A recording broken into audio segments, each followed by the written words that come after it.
Study IQ IAS, अब तैयारी हुई अफोर्डेबल।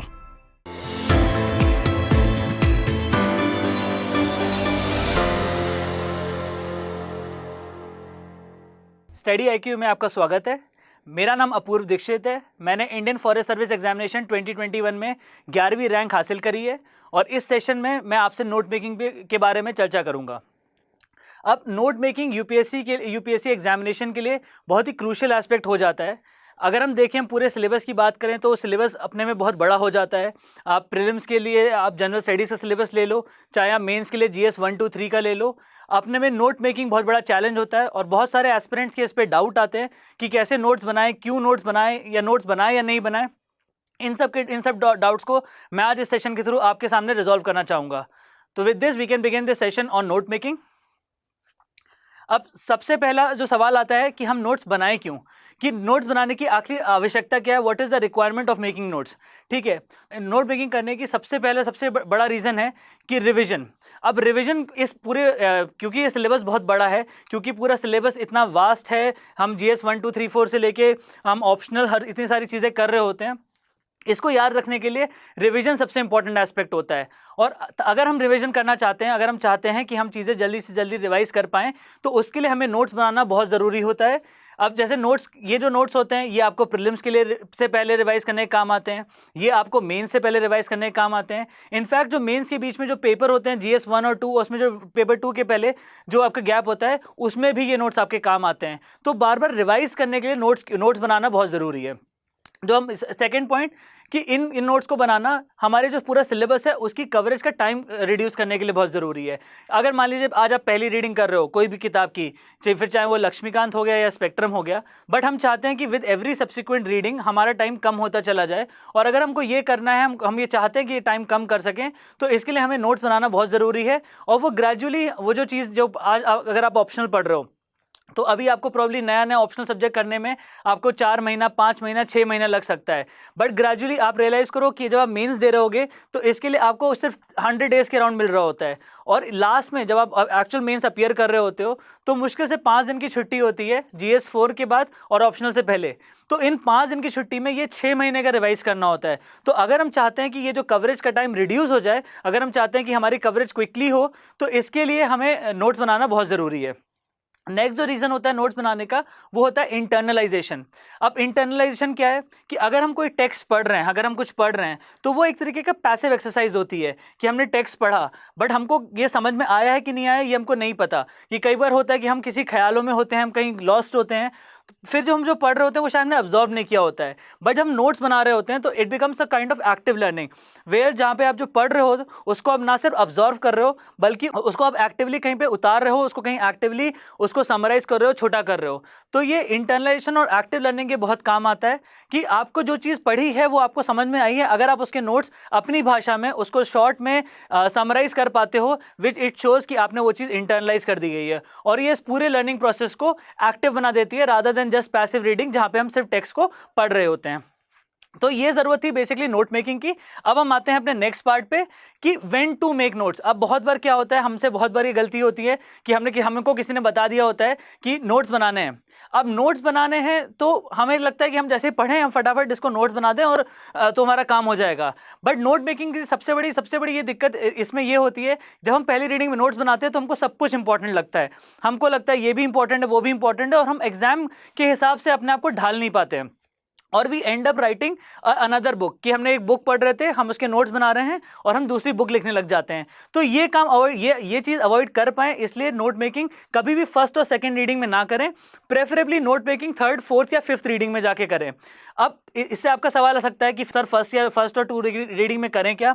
तो जो आपकी पहली रीडिंग होती है वो जनरली आपकी अंडरस्टैंडिंग के लिए होती है। उसमें आप सब कुछ दिमाग से साइड से हटा के, सब कुछ बिना ज़्यादा कुछ सोचे, आप बस उसकी अंडरस्टैंडिंग पे ध्यान दे रहे हो। आप बस ये कोशिश कर रहे हो कि आपको जो चीज़ आप पढ़ रहे हो क्या वो आपको समझ में आ रही है कि नहीं आ रही, इसके लिए आप पहली रीडिंग रखते हो। जो सेकेंड रीडिंग आती है, तो सेकेंड रीडिंग से पहले क्या करना चाहिए आपको कि जो भी टॉपिक है उसकी आपको प्रीवियस ईयर क्वेश्चन पेपर को एनालाइज करना चाहिए। जैसे आजकल मार्केट में topic wise previous year question paper हर जगह अवेलेबल हैं, तो उनके जो प्रीवियस ईयर क्वेश्चन पेपर है जो उस पर्टिकुलर टॉपिक के, उसको आप एनालाइज करो। और अभी हो सकता है आपको समझ में भी ना आए, अभी बस उन क्वेश्चन को आप एक बार रीड कर लो, ताकि आपके दिमाग में रहना चाहिए कि अच्छा हाँ ऐसा ऐसा कुछ कुछ पूछा गया था। आप हो सकता है 90% चांसेस है आपको अभी आंसर नहीं कर पाओगे, आंसर प्रॉब्ली हम बाद में करेंगे। एंड द रीजन बीइंग कि हमारे जो क्वेश्चंस होते हैं वो कभी एक सोर्स से नहीं होता, हमको हमारे उस क्वेश्चंस में बहुत मल्टीपल लिंकेजेस होते हैं। तो वो मल्टीपल लिंकेजेस हम तब कर पाएंगे जब हमने बहुत सारी चीज़ें पढ़ी होंगी। तो जब हम शुरुआत कर रहे हैं तो हम आंसर नहीं कर पाते हैं, that is totally fine. Answer करने की जब बारी आएगी तो हम आंसर भी कर लेंगे। अभी के लिए प्रीवियस ईयर क्वेश्चन पेपर को जहन में रखना इसलिए ज़रूरी है कि नहीं तो हम फिर बह जाते हैं कि हमें पढ़ना क्या है और क्या नहीं पढ़ना है। फॉर एग्जाम्पल कि अगर इसी कॉन्टेक्स्ट में आता है कि जैसे मैं एक एग्जाम्पल ले रहा हूँ कि रिवोल्ट ऑफ 1857, ठीक है। अब रिवोल्ट ऑफ 1857 अगर आप पढ़ोगे तो उसमें बहुत सारी कहानियां हैं और बहुत सारी बड़ी रोचक स्टोरीज हैं। जैसे हमें झांसी की रानी की स्टोरीज होती हैं, बेगम हजरत महल की स्टोरीज होती हैं, तात्या टोपे की स्टोरीज हमने सबने सुनी है। तो जनरली बुक्स में ये सब भी मैंशन होता है, बट अगर हम यूपीएससी एग्जाम के पर्सपेक्टिव से देखें तो ये सब हमारे काम का नहीं है। अब अगर इसमें हम प्रीवियस ईयर क्वेश्चन पेपर पे जाएंगे तो मुश्किल से इसमें 2 या 3 थीम्स पे ही आपको सवाल मिलेंगे। फिर अगर आप 1857 की बात करो, रिवोल्ट ऑफ 1857 की, तो या तो इसमें कॉजेस पूछा होगा, या फिर इसके कॉन्सिक्वेंसेस पूछे होंगे, या फिर ये पूछा होगा कि वाई डिड ब्रिटिश वन और why did Indian armies lose, या फिर इसमें अगर हिस्ट्री ऑप्शन के हिसाब से हो जाता है कि इसमें अलग अलग ऑथर्स के क्या पर्सपेक्टिव हैं कि क्या ये फर्स्ट वॉर ऑफ इंडिपेंडेंस था या नहीं था। मुश्किल से ये 3-4 थीम्स पे क्वेश्चन आते हैं। तो ये चीज़ अब आपको क्या होगा जब आप नेक्स्ट रीडिंग में पढ़ने बैठोगे, जब आप ये देख के बैठे हो, तो आप वो जो स्टोरीज वाला पार्ट होता है ना, उसको थोड़ा लाइटली पढ़ सकते हो, उसको आप इग्नोर भी कर सकते हो और आप उन पार्ट्स पे फोकस कर सकते हो जो पार्ट्स एक्टिवली एग्जाम में पूछे गए हैं। अब जो थर्ड और फोर्थ रीडिंग होती है उसमें वापस से, अब सेकंड रीडिंग में क्योंकि आपको क्वेश्चन ढंग से प्रॉब्लम समझ में भी नहीं आए थे, थर्ड रीडिंग तक एटलीस्ट आपको क्वेश्चन समझ में आने लग जाएगा। आपको लग जाएगा कि हाँ कुछ और पार्ट पढ़ने की जरूरत है, बट ब्रॉडली आपको समझ में आ जाएगा कि क्या इंपॉर्टेंट है और क्या इंपॉर्टेंट नहीं है। फिर आप थर्ड या फोर्थ रीडिंग में आप नोट मेकिंग कर सकते हो, ठीक है। अब नेक्स्ट पार्ट आता है कि टॉपर्स के नोट्स हमारे पास बहुत सारे अवेलेबल होते हैं। आजकल मार्केट में ऑलमोस्ट सारे जितने भी रैंक होल्डर्स होते हैं सब लोग अपने नोट्स शेयर करते हैं, और जो कि बहुत अच्छी बात है, हमें उन नोट्स से बहुत कुछ सीखने को मिल सकता है। बट मैं उस नोट्स के साथ एक इशू बता दूं कि सबसे बड़ा इशू होता है कि वो जो नोट्स हैं वो उस पर्टिकुलर पर्सन ने अपने लिए बनाए थे, उस पर्टिकुलर पर्सन को वो नोट्स पढ़ के रैंक लाने में हेल्प हुई, ठीक है। बट प्रॉब्लम यह है कि वो नोट्स उस पर्सन ने कुछ दिमाग में रख के बनाए होंगे, बहुत सारी चीज़ें होंगी जो उसने उस नोट्स में नहीं लिखी होंगी क्योंकि वो उसके दिमाग में ऑलरेडी थी, या उसको लगा था ये इतने इंपॉर्टेंट नहीं है, तो वो नोट्स उसके नोट्स हैं। और उसके जब हम सिर्फ उसको पढ़ रहे होते हैं ना, कि ऐसा नहीं होता कि अगर वो कोई एक बंदा उस नोट्स को पढ़ के ये रैंक लाया तो हम वो नोट्स पढ़ेंगे तो हमारी भी वो रैंक आ जाएगी। Because in this process we miss the other two important part, ये आपके इंटरनलाइजेशन और पैसिव लर्निंग होती है। हम जो इंटरनलाइजेशन वाला पार्ट होता है हम वो मिस कर देते हैं, और हमारी जो पूरी लर्निंग होती है वो पैसिव हो जाती है, ठीक है। तो इस चीज़ को अवॉइड करें। टॉपर्स के नोट्स यूज़ ज़रूर करें, मैं अभी इस पर भी आऊँगा कि कैसे यूज़ करते हैं, बट इस चीज़ को ध्यान में रखें कि वो नोट्स उसके नोट्स हैं, वो नोट्स आपके नोट्स नहीं हैं, और उस चीज़ को आप यूज़ कर सकते हो, बट वो चीज़ पे पूरी तरह से रिलाई करना इज नॉट ऑलवेज हेल्पफुल, ठीक है। अब कहाँ पे ये नोट्स यूजफुल हो सकते हैं? सबसे पहले ये नोट्स यूजफुल होते हैं कि it serve as an indicator कि आपको कैसे नोट्स बनाने चाहिए, कि कैसे आप खुद से अपने नोट्स ऐसे बना सकते हो जो कि आपको एग्जाम में काम आएंगे, ठीक है। सेकेंडली इस नोट्स का जो बाकी यूज़ होता है वो होता है कि कई बार बहुत सारे छोटे टॉपिक्स होते हैं जो हमें जनरली इन नोट्स में मिल जाते हैं, जिसमें उस पर्टिकुलर पर्सन ने बहुत मेहनत करके कई जगह से एक छोटा शॉर्ट में दिया होता है, और ऐसे छोटे टॉपिक्स के लिए ये नोट्स हमेशा उठाए जा सकते हैं because it saves our time, और जो मल्टीपल रिसोर्सेज होती हैं वो हमारी एक साथ कवर हो सकती हैं, और उसको हम छोटे टॉपिक को हम इंटरलाइज भी कर सकते हैं। और लास्टली कभी कभार ऐसा भी होता है कि वो जो नोट्स होते हैं वो अक्सर कई बार बहुत कॉम्प्रिहेंसिव होते हैं, जैसे कि बहुत फेमसली नितिन सिंघानिया सर के नोट्स थे कल्चर के, वो अपने में बहुत कॉम्प्रिहेंसिव थे, बट ऐसे notes far and few in between होते हैं, ठीक है। उन पर्टिकुलर नोट्स को आप फिर भी यूज़ कर सकते हो, उसमें अपने वैल्यू एडिशंस कर सकते हो, और फिर उन नोट्स को अपना बना सकते हो। But this process takes a lot of time and not every notes are worth, मतलब हर नोट्स में इतना कॉम्प्रिहेंसिव कंटेंट नहीं होता है। तो ये चीज़ ज़रूर ध्यान रखें, टॉपर्स के नोट्स यूज़ करने से पहले this can serve as an indicator, but वो शायद आपके नोट्स खुद के डायरेक्टली होना थोड़ा सा मुश्किल होता है unless they are very very comprehensive, ठीक है। अब नेक्स्ट एस्पेक्ट पे आते हैं कि हाउ टू मेक नोट्स। अब सबसे इंपॉर्टेंट जो इस पूरे वीडियो का जो थीम है कि नोट्स बनाए कैसे, कैसे आप अपने नोट्स को बना सकते हैं। तो इसमें सबसे पहली चीज़ जो आपको याद रखनी है कि ये जो नोट्स हैं ये आपके खुद के नोट्स हैं, ठीक है। डोंट थिंक कि आप इन नोट्स को बना रहे हो किसी और के लिए इन फ्यूचर। ये आपको लग रहा है कि जब आप टॉपर हो जाओगे तो ये आपके नोट्स मार्केट में आएंगे, फिर लोग कैसे पढ़ेंगे। Don't think anything on those lines. आपके नोट्स को आपका खुद के नोट्स होना पड़ता है। Make it very personal. आपको जिस भी भाषा में जो समझ में आ रहा है, जैसे भी लिखना है लिखिए। कि मेरे नोट्स में अक्सर ऐसा होता था कि कई बार कुछ पार्ट मैंने हिंदी में लिख दिया, या कुछ पार्ट मैंने कुछ एक एक्रोनिम बनाया था, कुछ सोचा था और उसमें लिख लिया। तो जो फील फ्री अपने आप को एक्सप्रेस करने के लिए, feel free to experiment and make your notes very personalise, ठीक है। Second point, don't copy anyone's notes, या कोई भी बुक या उससे डायरेक्टली वर्बैटिम कॉपी ना करें। जो भी पढ़ें उसको ढंग से पढ़ें, उसको समझें और फिर अपनी भाषा में लिखें। जब अपनी भाषा में लिखते हो, जब अपनी भाषा में एक्सप्लेन कर पाते हो, तो वो चीज़ आपके में इंटरनलाइज हो जाती है और वो बहुत नेचुरली फ्लो करती है। तो जो भी लिखें अपनी भाषा में लिखें and don't copy notes from anywhere, ठीक है। ऑब्वियसली प्रीलिम्स के नोट्स होते हैं तो फैक्ट्स कॉपी करने पड़ते हैं, बट जहाँ पे भी थोड़ी सी भी एक्सप्लेनेटरी नोट्स हैं, प्लीज़ इसको अपनी लैंग्वेज में लिखें, ठीक है। तो ये हो गया कि आपके जो नोट्स हैं वो कैसे आपके पर्सनल होने चाहिए।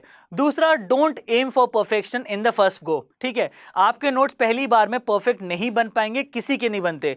वो gradually over the period of time, over the years, वो नोट्स अपने आप परफेक्ट हो जाते हैं। उसको थोड़ा समय देना पड़ता है। उसको आप एक बार एक रीडिंग करते हो, फिर आपको लगता है जब सेकेंड बार उस नोट्स पे आते हो तो आपको लगता है कि इसमें थोड़े और वैल्यू एडिशंस हो सकते हैं, फिर आप कुछ और वैल्यू ऐड करते हो, फिर कुछ आपको लगता है कि ये थोड़ा लेस इंपॉर्टेंट पार्ट है, ये थोड़ा रिडंडेंट पार्ट है, आप उसको हटा सकते हो। तो ऐसे करके ग्रेजुअली ओवर 4, 5, 6 रीडिंग्स वो आपके नोट्स परफेक्ट बनते हैं। तो पहली बार में परफेक्शन को एम ना करें, just keep it very simple और gradually over the period of time आप ही के नोट्स परफेक्ट हो जाएंगे। अब नोट्स में क्या लिखना है क्या नहीं लिखना है, ये भी बहुत इंपॉर्टेंट सवाल होता है। क्या चीज़ लिखी जाए, इसका बेस्ट इंडिकेटर होता है आपका प्रीवियस ईयर क्वेश्चन पेपर और सिलेबस। आप ऐसे सोचिए, जब आप एग्जाम के लिए जब यूपीएससी क्वेश्चन पेपर प्रिपेयर करवा रहा होता है, तो मोस्टली ये जो हमारे प्रोफेसर्स होते हैं, जो मोस्टली ये जो पेपर होता है वो सेट कर रहे होते हैं। तो आप सोचो यूपीएससी जो बेसिकली उनको गाइडलाइन देगा, and this is all very आप इसे इमेजिन कर सकते हो कि ये कैसे हो रहा होगा। तो वो प्रोफेसर साल भर यूपीएससी की तैयारी नहीं कर रहे होते हैं। They have their own life, they have their own subject, और वो सब पढ़ा रहे होते हैं। उनको बुलाया जाता है कि साहब ऐसे ऐसे आपको पेपर बनाना है। अब उनके पास क्या इंडिकेटर होते हैं क्वेश्चन बनाने के? या तो वो प्रीवियस ईयर क्वेश्चन पेपर देखेंगे कि साहब ऐसे ऐसे क्वेश्चंस पहले पूछे गए हैं, या फिर वो सिलेबस देखेंगे। These are the only pointers जिनको देख के वो पेपर बना रहे हैं। तो आपको भी यही दिमाग में रखना है कि आपसे कभी बुक के डायरेक्ट क्वेश्चन नहीं आएंगे, आपसे किसी नोट्स के डायरेक्ट क्वेश्चन नहीं आएंगे। वो जो क्वेश्चन आएंगे वो आपके सिलेबस और प्रीवियस ईयर क्वेश्चन के बेसिस पे आएंगे, ठीक है। तो प्रीवियस ईयर क्वेश्चन पेपर्स को देखना बहुत ज़रूरी है और उनको हम बार बार देखते हैं ताकि हम अपने आप को नैरो कर पाए। नहीं तो अदरवाइज यूपीएससी इतनी बड़ा वाइड सिलेबस हो जाता है ना, we can get carried away very easily और हम सब कुछ लिखने लग जाएंगे नोट्स में। तो जैसे कि मैंने पहले भी एग्जांपल दिया था कि रिवोल्ट ऑफ 1857 के केस में बस 3 या 4 थीम्स होती हैं, वो 4 थीम आपको पकड़नी है। या ये किसी भी टॉपिक के लिए वैलिड होता है कि अगर आप वो टॉपिक पर्टिकुलर पढ़ रहे हो, उससे प्रीवियस ईयर क्वेश्चन पेपर देखो। फॉर एग्जाम्पल GS2 का टॉपिक है, लेट्स से आपका एनजीओ और सेल्फ हेल्प ग्रुप वाला। अब आप देखो एनजीओ और सेल्फ हेल्प ग्रुप से कैसे क्वेश्चंस आए थे।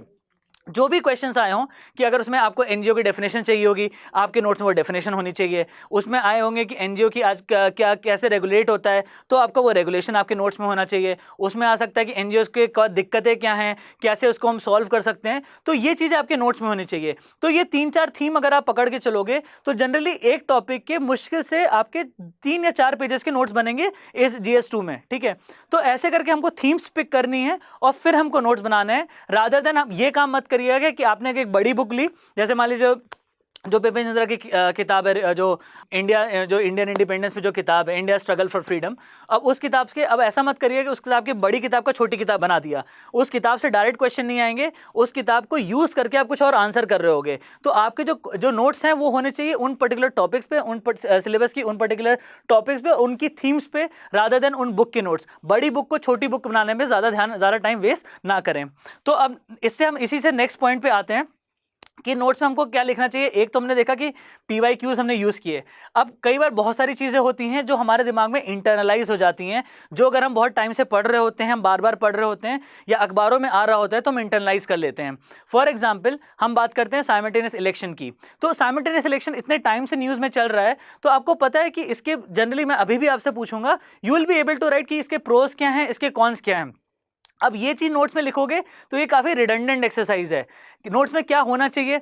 अब मेंस में अगर इसका क्वेश्चन आएगा, आपके क्वेश्चन में आपको मेंस में अगर वैल्यू एडिशन करना है अपने आंसर में, तो आप क्या लिख सकते हो। आप या तो कोई स्टैट्स डालोगे कि इंडिया के 365 डेज में से ऑन एन एवरेज इतने डेज इलेक्शन की वजह से पॉलिसी पैरालिसिस आ जाता है, ठीक है। तो पॉलिसी पैरालिसिस ये कीवर्ड आपके नोट्स में होना चाहिए। कितने डेज ऐसे हो रहे हैं, वो जो इसकी जो स्टैट्स है वो आपके नोट्स में होनी चाहिए। और सिमिलरली इसके अलावा आपको एग्जाम्पल्स हो गए कि और कौन सी कंट्रीज़ हैं जहाँ पे ऐसे साइमल्टेनियस इलेक्शन होते हैं, कौन सी ऐसी फेडरलिस्टिक कंट्रीज़ हैं। तो ये जो वैल्यू एडिशन वाला काम है जो आप जनरली भूल जाओगे, आपके नोट्स में ये होना चाहिए रादर देन वो वाले पार्ट जो आपको ऑलरेडी याद रहेंगे। अब हो सकता है कि बहुत सारी बार ऐसा होता है कि हमको शायद वो भी याद ना रहे, तो अगर इस केस में अगर आपको वो नोट भी करना है कि अगर आपको साइमल्टेनियस इलेक्शन के प्रोज या कॉन्स नोट भी करने हैं, just jot down one word कि इससे साइमल्टेनियस इलेक्शन में के प्रो में आता है कि हम we can avoid policy paralysis. तो आपको ये 2-3 वर्ड्स में पूरा सेंटेंस याद आ गया जिसको आप एग्जाम में एक्सपैंड कर पाओगे। तो अगर इसको आपको नोट भी करना है तो उसको बहुत शॉर्ट में एक सिंगल वर्ड में नोट करने की कोशिश करिएगा। पूरी रामकथा या पूरे सेंटेंसेस लिखने की जरूरत नहीं है। दूसरा, आपको हमेशा ये जरूर याद रखना चाहिए कि आप जो अपने नोट्स हैं वो नोट्स यूज़ कैसे करोगे। कि कई बार क्या होता है कि अगेन फिर से उसी बात पे आ रहा हूँ कि हम बुक को लेते हैं, उसको हम छोटा करने की कोशिश करते हैं। हम आर्टिकल लिखते हैं, उसको हम आर्टिकल पढ़ते हैं पेपर में, हम उसको छोटा करने की कोशिश करते हैं। हमको ये नहीं करना है। हमको ये देखना है कि कैसे हम एग्जाम में जो पर्टिकुलर चीज़ हम नोट्स में लिख रहे हैं उसको कैसे हम एग्जाम में यूज़ कर रहे हैं। फॉर एग्जाम्पल, अगर आपने कोई एडिटोरियल पढ़ा, उसमें कोई ऐसा स्टैटिस्टिक्स दिखा जो आपको लगता है कि अच्छा ये स्टैटिस्टिक्स है, पॉवर्टी का कोई स्टैटिस्टिक्स पढ़ा या इनइक्वालिटी का कोई स्टैटिस्टिक्स पढ़ा, तो वो जो स्टैटिस्टिक होती है वो निकाल लीजिए, क्योंकि आपको पता है कि वो स्टैटिस्टिक आप पॉवर्टी के क्वेश्चन में भी कोट कर सकते हो, आप इनइक्वालिटी का क्वेश्चन आएगा वहां पर भी कोट कर सकते हो। तो आपके दिमाग में हमेशा ये बात होनी चाहिए कि कैसे हम इसको यूज़ कर सकते हैं। तो वो यूज़ कैसे करें इसका जरूर हमेशा ध्यान रखें, तभी आपके नोट्स इफेक्टिव बनेंगे। Otherwise you will end up writing a lot more things than is actually required। जब आप मेंस दे रहे होंगे तो आप रियलाइज करोगे कि आपके जो जितने बड़े नोट्स होते हैं ना, उसका मुश्किल से 2 या 3% होता है जो आप एक्चुअली यूज कर पाते हो।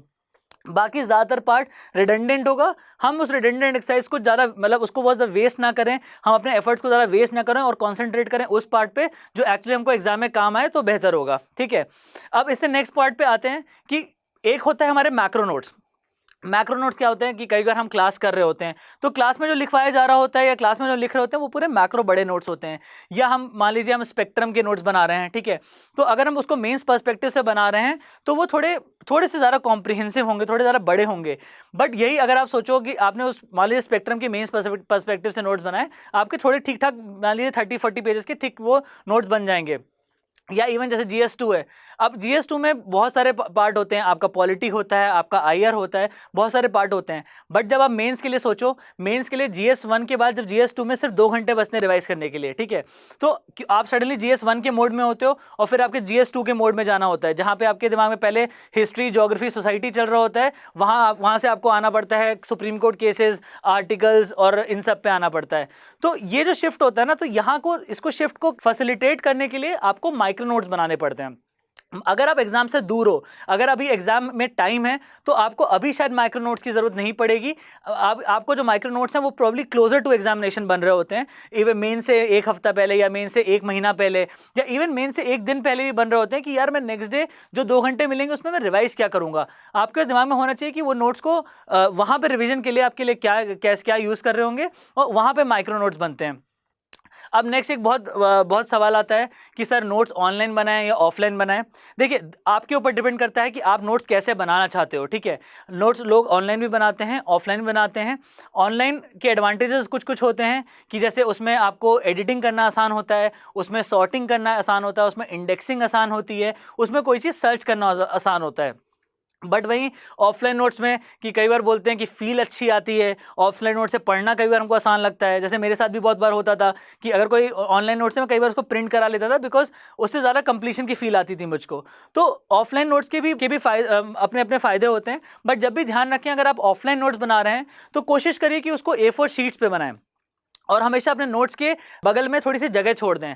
वो जगह छोड़ने का पर्पज़ ये है ताकि आपको कुछ बाद में ऐड करना हो तो आप ऐड कर सको। A4 शीट्स में इसलिए कि कुछ नया टॉपिक मिल गया उसी पर्टिकुलर हेडिंग के अंदर, तो आप उसको वहीं पे ऐड कर सकते हैं। और अपने ऑफलाइन नोट्स को हमेशा इंडेक्स ज़रूर कर लें, नहीं तो क्या होता है कि अभी तो हमको याद होता है कि उन नोट्स में क्या चीज़ है, जब हम साल भर 1.5 साल बाद पढ़ लेते हैं तो हम भूल जाते हैं कि यार उसमें लिखा क्या था। तो अपने नोट्स को इंडेक्स जरूर करें। जनरली जो अगर ऑफलाइन बना रहे हो तो थोड़ा सब्जेक्ट वाइज अलग रखना, ऐसा नहीं है कि आप सब कुछ एक एक सब टॉपिक पे डिफरेंट अलग करते जा रहे हो, क्योंकि वो शायद फीजिबल नहीं होता, वो बहुत सारा टाइम लेता है। बट सब्जेक्ट वाइज अलग कर सकते हो कि पॉलिटी पूरा एक साथ हो गया, IR पूरा एक साथ हो गया, और बस उसको A4 शीट में उसको आप ऐड करते चले जाओ। ठीक है, तो जो भी नोट्स हैं अगर ऑफलाइन बना रहे हो तो उसकी प्लीज़ इंडेक्सिंग जरूर कर लीजिएगा और उसको A4 शीट पर रखना और थोड़ी जगह छोड़ के लिखना, ताकि आप उसमें अगर कुछ ऐड करना चाहो तो आप ऐड कर सको। अब नेक्स्ट पार्ट आता है कि जैसे नोट्स होता है ना, इसकी कोई मतलब कोई वन फॉर्मेट अप्रोच नहीं होती, कि ऐसा नहीं होता कि आपने एक तरीके के नोट्स बनाए तो सब चीज़ के उसी टाइप से नोट्स बनते जा रहे हैं। बहुत सारी चीज़ों के नोट्स बनाना पॉसिबल होता है, बहुत सारी चीज़ों के नोट्स बनाना नहीं भी पॉसिबल होता है, और डिफरेंट सब्जेक्ट की डिफरेंट स्टेजेस के हिसाब से रिक्वायरमेंट्स अलग होती हैं। फॉर एग्जांपल अगर मैं हिस्ट्री की बात करूं तो हिस्ट्री में प्रीलिम्स पर्सपेक्टिव से नोट्स थोड़े डिफरेंट बनेंगे और मेंस पर्सपेक्टिव से नोट्स थोड़े डिफरेंट बनेंगे। प्रीलिम्स पर्सपेक्टिव से आपको ज़्यादा फैक्ट्स चाहिए होते हैं, आपको ज़्यादा नाउन्स चाहिए होते हैं, आपको डेट्स चाहिए होती हैं, आपको कमिटीज़ चाहिए होती हैं। तो आपके नोट्स में सिर्फ वो कमिटीज़ और वो सब नाउन्स होने चाहिए, वो फैक्ट्स होने चाहिए, रादर देन जो पूरे कि आपका नॉन कोऑपरेशन के कॉजेज़ क्या थे या नॉन कोऑपरेशन के इम्पैक्ट क्या थे, ये सब आपके नोट्स में होना ज़रूरी नहीं है। आपके नोट्स में फैक्ट्स होना ज़रूरी हैं। ठीक है, आप इसको चाहो तो एक में भी बना सकते हो, बट मैं अपने नोट्स थोड़े प्रीलिम्स के हिसाब से अलग बनाता था और मेंस के हिसाब से थोड़ी सी डिफरेंट अप्रोच लेता था। पढ़ाई आपकी इंटीग्रेटेड होती है, बस थोड़ी नोट मेकिंग में थोड़ा सा सेपरेशन होता है। वैसे ही आप अगर पॉलिटी की बात करो तो लक्ष्मीकांत है। अब बहुत सारे लोग लक्ष्मीकांत से नोट्स बनाने की कोशिश करते हैं। I believe at least and that is my personal opinion कि लक्ष्मीकांत जैसी किताब के नोट्स नहीं बनने चाहिए। उस किताब की खूबसूरती इसी बात में है कि उसको शायद आप 50वीं बार भी पढ़ो तब भी आपको नई नई चीज़ें मिल रही होती हैं। वो बुक ऑलरेडी नोट के फॉर्म में है, वो ऑलरेडी ऐसा लगता है कॉन्स्टिट्यूशन के डायरेक्ट नोट्स बना रखे हैं हमारे बाकी लेजिस्लेशन को मिला के, उसको वैसे यूज़ करें। उस बुक में थोड़ी मार्किंग्स रखें, उस बुक में थोड़ा मार्क करते चलें कि ये पूछा जा रहा है, ये फैक्ट इंपॉर्टेंट है, ये फैक्ट इंपॉर्टेंट है, उसको आप मार्क करते चलो। अगर उसके आप नोट्स बनाओगे ना, एक तो you will end up making another Laxmikanth, also you will also miss out on very minor details जो कि लक्ष्मीकांत में उनकी खूबसूरत सी लैंग्वेज में दिए रहते हैं। तो इसलिए लक्ष्मीकांत के नोट्स बनाना मैं हमेशा मतलब डिसवेट करता हूँ लक्ष्मीकांत के नोट्स बनाने में। वहीं जब मेन्स के हिसाब से नोट्स बनाने हैं, आप मेंस के हिसाब से ज़रूर नोट्स बना सकते हो।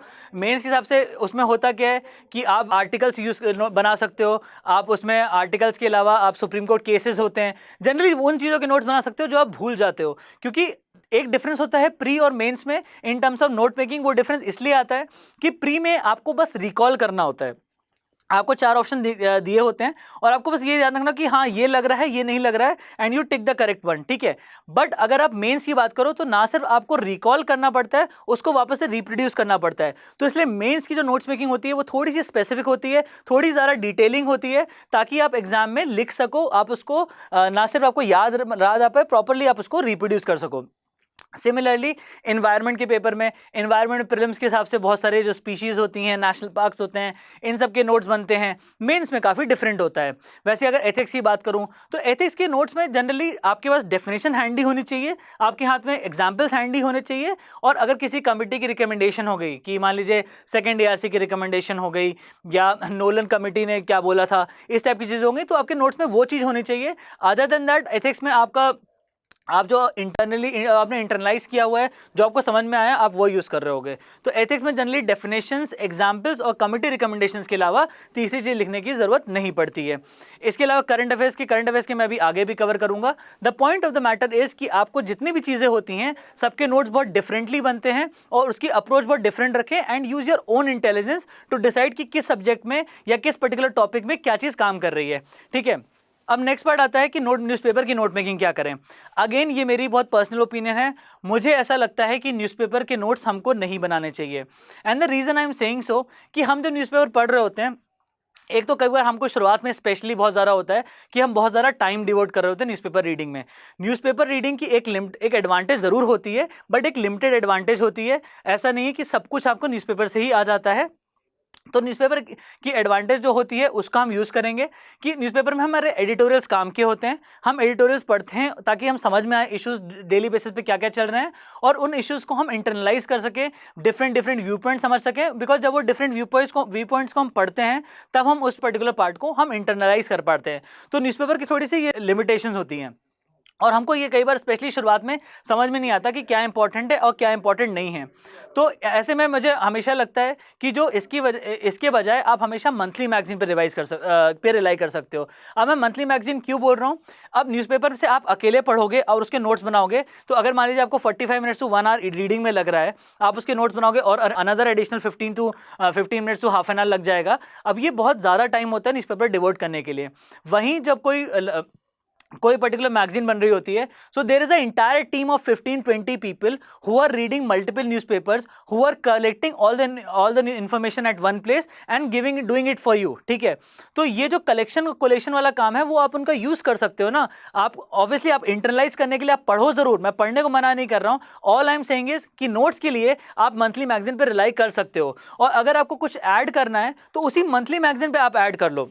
अगर आपको जैसे अभी आप न्यूज़पेपर पढ़ रहे हो तो ऑब्वियसली इसकी मंथली मैगजीन अगले महीने आएगी, तो you can jot down points, बहुत छोटे छोटे पॉइंटर्स में, वो पॉइंट्स जो आपको लगता है कि यार ये तो बहुत ही ज़्यादा अच्छा पॉइंट दे दिया, उसको आप भले A4 शीट में लिख लो, और उसको जब आप मंथली मैगजीन पढ़ोगे तो उसको एक जगह लिख लेना, जहाँ पे वो टॉपिक कवर्ड होगा उसमें नीचे लिख लेना। बट ऐसा नहीं होना चाहिए कि आप बहुत ज़्यादा अभी लिखे जा रहे हो, because it would be a very wasteful exercise, और वो चीज़ अल्टीमेटली मंथली मैगजीन में कवर हो जाएगी, तो वहाँ पर आप रिलाई कर सकते हो। रादर देन अभी आप काम करोगे जो हम एक बंदे की efficiency is compare to 20 people who are working to just give you that magazine. तो मंथली मैगजीन पे आप रिलाई कर सकते हो। ठीक है, अब ऐसे में कई बार क्वेश्चन आता है कि सर डेली नोट्स पढ़ें या मंथली पढ़ें, या मंथली पढ़ें या जो एनुअल कंपाइलेशन होती है वो पढ़ें। अब इस पे मेरा मानना है कि अगर हम डेली न्यूज़पेपर में नोट्स बनाते हैं तो हम अक्सर we end up writing a lot more things. For example, जब अभी फरवरी मार्च का जो महीना चल रहा था, या 2 या 3 महीने ऑलमोस्ट हर दिन अखबार में एक यूक्रेन रशिया पे एक आर्टिकल होता था। अब अगर ऐसे हम यूक्रेन रशिया पे हम अगर आर्टिकल पे नोट्स बनाने लग गए, या जो कंपाइलेशन पढ़ने लगे, जो डेली कंपाइलेशंस आती हैं, तो we'll have so many articles on Ukraine Russia ना। और आप एग्जाम में सोच लो, जनरली यूपीएससी सिलेबस का अगर सिलेबस देखोगे तो पार्ट भी नहीं है। ठीक है, आपको मोटा मोटा पता होना चाहिए कि क्या हो रहा था, और अगर क्वेश्चन आया तो एक पर्टिकुलर टॉपिक है उसको हम बाद में डील कर लेंगे। तो वो अगर हम मंथली मैगजीन पढ़ते हैं तो हमेशा बेहतर होता है, क्योंकि वो पूरे महीने का एक साथ इकट्ठा कर दिया, और आप डेली बेसिस पे सेम पर्टिकुलर टॉपिक बार बार रिपीट नहीं कर रहे हो। वैसे आईआर में भी यही चीज़ होती है, आईआर में थोड़ा एनुअल कंपाइलेशन ज़्यादा बेटर होती हैं। द रीज़न बीइंग कि मान लीजिए अभी हमारे प्रधानमंत्री मान लो जापान गए, फिर जापान के प्रधानमंत्री यहाँ पर आए। अब ऐसे करके आज हमें जब वहाँ पे हमारे प्रधानमंत्री गए थे तब न्यूज़ में आता है, फिर वहाँ से जब वो यहाँ पर आए थे तब न्यूज़ में आता है। अब ये बहुत, और इसमें हर वक्त जो आपके रिलेशंस है वो चेंज हो रहे होते हैं, बहुत डायनेमिक रिलेशन होते हैं। तो अगर हम एनुअल मैगजीन पढ़ते हो, जो भी हमारे एनुअली जो कंपाइलेशंस आती हैं उसमें पूरा इंडिया जापान एक ही जगह दिया होगा, it's easy for us to remember that. ठीक है, मैं अगेन फिर से भी बोल रहा हूँ, आपको पढ़ना रेगुलर बेसिस पे है, बट मैं बस ये बता रहा हूँ कि आप किस चीज़ पे, किस मैगजीन पर रिलाई कर सकते हो अपने नोट्स के लिए। तो daily notes versus monthly notes में मैं हमेशा मंथली नोट्स प्रेफर करूँगा। और अगर आप एनुअली कुछ पर्टिकुलर सब्जेक्ट के लिए काम होती है, जैसे कि आईआर, अदरवाइज जो मंथली नोट्स हैं, मंथली मैगजीन होती है, उस पर आप आराम से रिलाई कर सकते हो। जो भी वैलिडेशन करना है उस पर करो, और मंथली मैगजीन के नोट्स बनाने चाहिए नहीं बनाने चाहिए, इसमें I will come in a moment. ठीक है, बट अभी के लिए ध्यान रखो कि डेली न्यूज़पेपर के अगर पढ़ रहे हो तो पढ़ो, बट उसके नोट्स ना बनाओ। ठीक है, और बाकी अपनी मंथली मैगजीन को एनरिच करते चलो। तो ये हो गया करंट अफेयर्स की नोट मेकिंग पे। अब नेक्स्ट आता है कि यार हर चीज़ के हमारे नोट्स बन भी नहीं सकते, you can not make notes for everything. For example, जो ये करंट अफेयर्स की मैगजीन्स होती हैं जो मंथली होती हैं, ये इतने में इतना डेंस कंटेंट होता है, और अगर आप इसके नोट्स बनाने बैठोगे तो ये अपने बहुत बल्कि हो जाएंगे। ठीक है, तो इसके लिए I personally avoided making notes of monthly magazine. मैं इसके लिए क्या करता था, that I will come in a moment. ठीक है, बट ये ध्यान रखना पड़ता है कि मैं ये बताना चाह रहा था कि हम हर चीज़ के नोट्स नहीं बना सकते। हम जैसे लक्ष्मीकांत की किताब होगी जिसमें बोला था कि इसमें नोट्स नहीं बन सकते, बट इनके लिए क्या करेंगे उस पर भी मैं आता हूँ। ठीक है। बट अगर हम नोट्स नहीं बना सकते हैं, we always need to have a strategy कि कैसे हम उस चीज़ को रिवाइज कर रहे हैं। और अगर हम कोई भी कंटेंट पढ़ रहे हैं और अगर उसको हम रिवाइज नहीं कर रहे हैं तो वो कंटेंट पढ़ना हमारा यूजलेस है। हम 1 महीने 2 महीने 3 महीने में हम पक्का उसको भूल जाएंगे।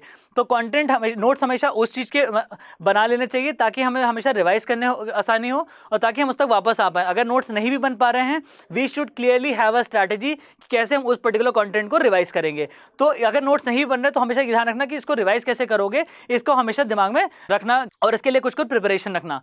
अब नेक्स्ट पार्ट आता है कि अगर नोट ना बनाए तो उसका करें क्या। इसके लिए मैं यूज़ करता था जिसको मैं कलर मार्किंग्स बोलता हूँ। अब मंथली मैगजीन आती है, मैं मंथली मैगजीन बता रहा था कि बहुत डेंस होती है, कंटेंट बहुत ज़्यादा होता है, ठीक है। तो मंथली मैगजीन के लिए मैं क्या करता था कि आई यूज़ 2 और 3 कलर्स ऑफ हाईलाइटर्स, ठीक है।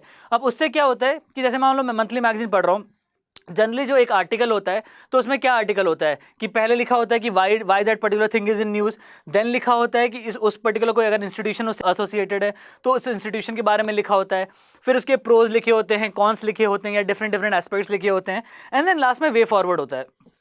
अब मंथली मैगजीन में आपके प्री रिलेटेड फैक्ट्स भी होते हैं, आपके मेन से रिलेटेड एनालिसिस भी होती है, बट दोनों आपको हर वक्त ज़रूरी नहीं होती है कि आपको हर वक्त वो काम आए। ऑब्वियसली आप पहली बार पढ़ रहे हो तो आपको सब कुछ पढ़ना पड़ता है, बट ग्रेजुअली मान लो आप प्रीलिम से 3 महीने पहले हो या 2 महीने पहले हो तो आपको एनालिसिस वाला पार्ट आपको इतनी यूजफुल नहीं होगा, आपके लिए फैक्ट्स वो ज़्यादा यूजफुल होंगे। तो मैं क्या करता था कि जैसे मान लीजिए मैंने फ्लोरेसेंट हाइलाइटर ले लिया, उससे मैं सारे फैक्ट्स हाईलाइट करता था। And again when I am highlighting, I am making sure कि मैं सब कुछ हाईलाइट नहीं कर रहा हूँ, मैं सिर्फ जो चीज़ उसी चीज़ को हाईलाइट कर रहा हूँ जो कि फैक्ट्स हों। तो फ्लोरेसेंट, अगर आपने फ्लोरेसेंट कलर का हाइलाइटर लिया, सिर्फ फैक्ट जो चीज़ें होती हैं जो प्रीलिम्स में काम आ रही होती हैं उसको आपने फ्लोरेसेंट कलर से हाईलाइट कर लिया। फिर जैसे अगर आपने कोई दूसरा कलर का हाइलाइटर यूज़ कर, लेट से आप ऑरेंज कलर का यूज़ कर रहे हो तो ऑरेंज कलर से आपने एनालिसिस वाले पार्ट में कीवर्ड हाईलाइट कर लिए। वैसे अगर आपने स्टैटिस्टिक्स किया उसको, अभी मैं आ रहा हूँ कि क्यों अलग अलग कलर कर रहा हूँ, वैसे अगर आपने स्टैट्स दिया तो मैं यूजुअली ग्रीन कलर का स्केच पेन यूज़ करता था, उससे सारी स्टैट्स अंडरलाइन कर ली। अब इससे ये फ़ायदा होता है कि मान लीजिए आपको अगले दिन मान लीजिए कोई मॉक टेस्ट देना है GS2 का, ठीक है। तो GS2 के जनरली क्या 2 टाइप के जो मंथली मैगजीन से 2 चीज़ काम आ रही होंगी, आपको पॉलिटी काम आ रही होगी और आपको IR काम आ रहा होगा। आपको उसमें कुछ नहीं करना है, बस स्टैटिस्टिक्स मान लो जनरली एग्जाम से एक दिन पहले आप स्टैट्स भूलोगे, ठीक है। एनालिसिस क्योंकि इंटरनलाइज होती है वो हमको याद रहती है, तो जितना भी ग्रीन कलर से अंडरलाइन था सिर्फ वो पढ़ते चले जाओ। 10 मिनट में पूरी किताब आप अच्छे से पढ़ सकते हो, पूरी किताब की स्टैटिस्टिक्स आपको याद हो सकती हैं। सिमिलरली अगर आप प्रीलिम से पहले सिर्फ वो फ्लोरेसेंट वाला पार्ट जिससे आपने फैक्ट्स हाईलाइट किए थे, सिर्फ फ्लोरेसेंट वाला पढ़ते चले जाओ तो it makes the process very much quicker as compare to कि आप एनालिसिस भी पढ़ रहे हो, आप वो भी पढ़ रहे हो। आपने अपने दिमाग को एकदम ट्रेन कर लिया कि सिर्फ फ्लोरेसेंट पढ़ना है और फ्लोरेसेंट वाला पढ़ते चले गए, तो इट बिकम्स, जो आपके नोट्स हो रहे थे, जो चीज़ आप एक जगह लिखने वाले थे वो आपने अलग कलर से लिख के आपने सब कुछ एक साथ पढ़ लिया, तो वो एक तरीके से नोट्स मेकिंग का ऑल्टरनेटिव हो गया। ये टेक्निक आपको रिवाइज करने में बहुत ज़्यादा हेल्पफुल होती है और ये जनरली मैं मंथली मैगजीन के लिए ज़रूर यूज़ करता था। मुझे लगता था मंथली मैगजीन के नोट्स अगर मैं बनाऊंगा तो बहुत बल्कि हो जाएंगे। तो इस तरीके से आप अलग अलग कलर्स यूज़ कर सकते करके, अलग अलग मार्किंग यूज़ करके अपने जो नोट मेकिंग है उसको अवॉइड करके आप बहुत क्विकली अपना रिविजन कर सकते हो। अब मैं लास्ट पार्ट पे आता हूँ जिसको मैं बहुत यूज़ करता था and it is generally not very much, मैंने मार्केट में बहुत सुना नहीं है इस चीज़ पे बात करते हुए, विच आर ऑडियो नोट्स। तो ऑडियो नोट्स में क्या होता है, अब जो हमारे ऑडियो नोट्स में कैसे बनाते थे कि मान लीजिए मैं कोई सब्जेक्ट पढ़ रहा हूँ, ठीक है, तो उसको पढ़ते वक्त मेरी कुछ अंडरस्टैंडिंग बन रही होती है।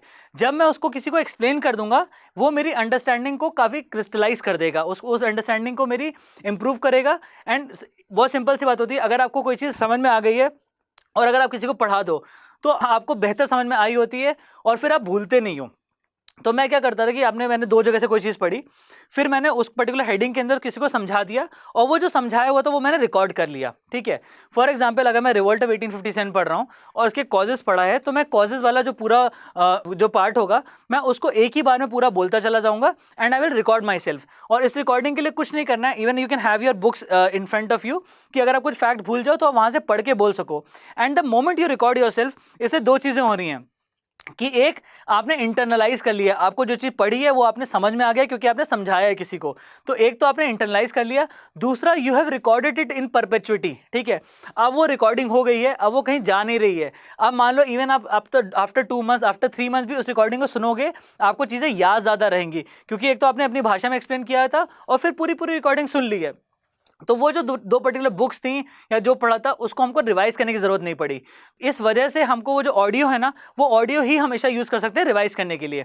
अब ऑडियो मेकिंग से एक तो ये हो गया कि हम इसे इंटरलाइज कर सकते हैं, ये it makes the learning process very active.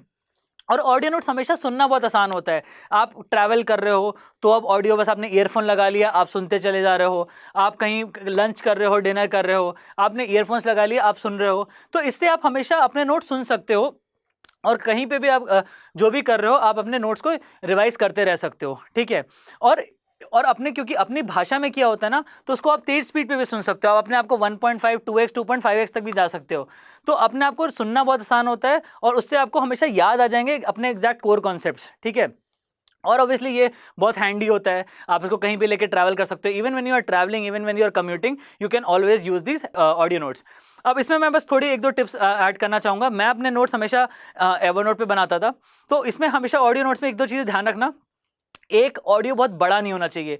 Don't make your audio larger than 4-5 minutes, maximum 10 minutes. क्योंकि होता क्या कि हमको सिर्फ वो ऑडियो फाइल दिख रही होती है, हमको नहीं पता कि उसमें एग्जैक्टली कंटेंट क्या होता है। तो अगर हमको एग्जैक्टली पता नहीं होता है तो हम पूरा ऑडियो सुनना कई बार वेस्टफुल एक्सरसाइज हो जाती है और हमको ब्रेक्स भी नहीं लेते बनता कि कब उसको ब्रेक लें।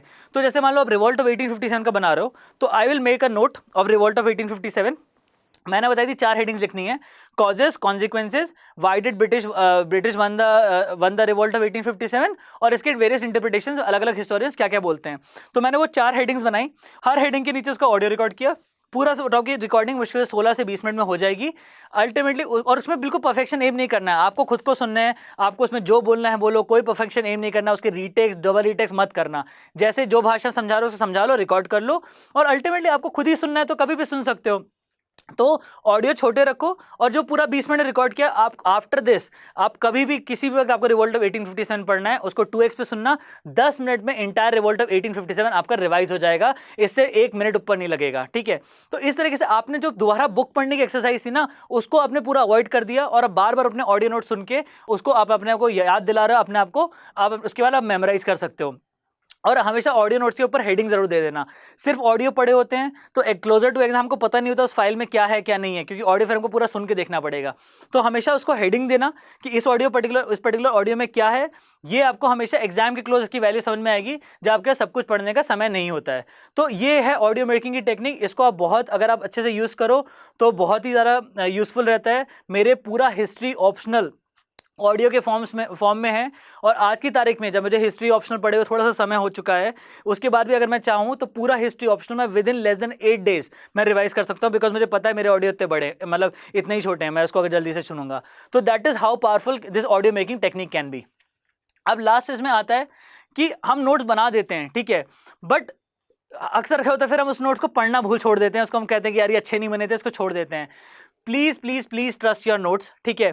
उस कभी अपने आप को अपने नोट्स बना के उसको भूल के उसको हटा के मत रखना, उसको फेंकना मत। उसी नोट्स को अगर आपको लगता है नहीं इतने अच्छे बने, उसी नोट्स को थोड़ा एडिशन सब्ट्रैक्शन करो, वही नोट्स परफेक्ट हो जाएंगे। But you need to trust your notes. जब आप नोट्स को ट्रस्ट करते हो तभी वो नोट्स आपके ग्रेजुअली 1 रीडिंग 2 रीडिंग 3 रीडिंग में वो परफेक्ट बनते हैं। उसी नोट्स को आप इंप्रूव करते चले जाते हो। इन्हीं नोट्स को रिवाइज करने के लिए, रिवाइज करने के लिए आप यूज़ कर सकते हो कि ट्रस्ट योर नोट्स, और over the period of time they will be perfect, ठीक है। तो कभी किसी और की कॉपी करने की कोशिश मत करिएगा, अपने नोट्स बनाना और उन पर ट्रस्ट करना। तो ये थी मेरी नोट मेकिंग पे मेरा जो लर्निंग्स है, मेरी जो पूरी 6 साल की लर्निंग्स रही हैं। एंड अगर आपको इससे कुछ सीखने को मिला है तो प्लीज़ मेंशन करें नीचे कमेंट्स में। और इस नोट मेकिंग के सेशन में जुड़ने के लिए आपका बहुत बहुत धन्यवाद।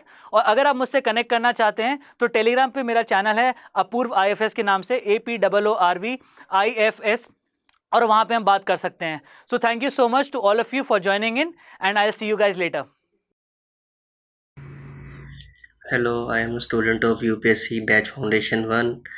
स्टडी IQ से हमेशा कंटेंट तो हमेशा अच्छा ही मिलता था, अब मेंटोरशिप प्रोग्राम भी इसके साथ मिला है।